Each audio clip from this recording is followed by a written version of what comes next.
So players bring up stealing ultimates as a champion ability a lot.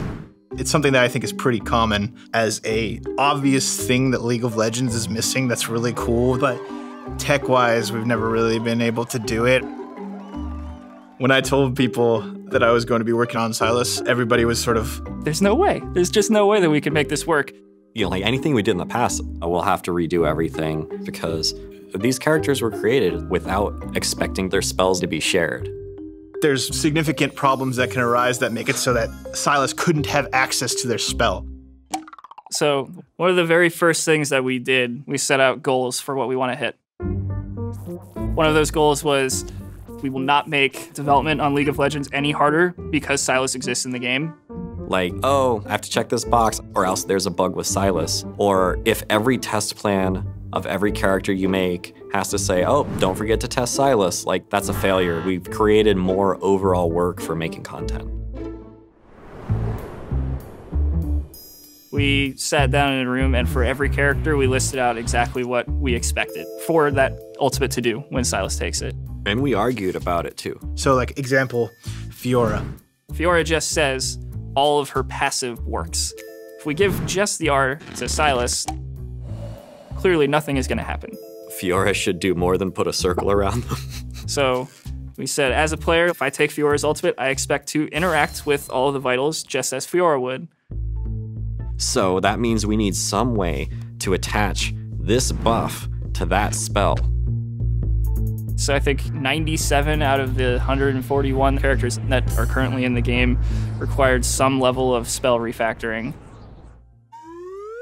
There's like one class of characters that, as a whole, was particularly troublesome, or we came to call them Transformers. There's the obvious ones like Nidalee, Elise, Karma, Jace, Heimerdinger, Shyvana. So holistically, they completely replace all of their abilities. We don't want Sylas to just cast one spell as Nidalee or Jace. So instead for those, you become Jace or Nidalee or Elise. And your Q, W, and E are now different. That comes with its own set of problems where it's like, okay, now you have to make sure that not only do the ultimates work, now every spell that that character comes with has to work as well. However, Jace is even farther along in that. Jace switches between hammer and gun form. That's what his ultimate does. And Jace expects to go from hammer to ranged to hammer to ranged. Sylas goes from not Jace to ranged, and then back to not Jace, which is not hammer form Jace. And then when he's no longer Jace and he's Sylas again, he has to put his kit back together.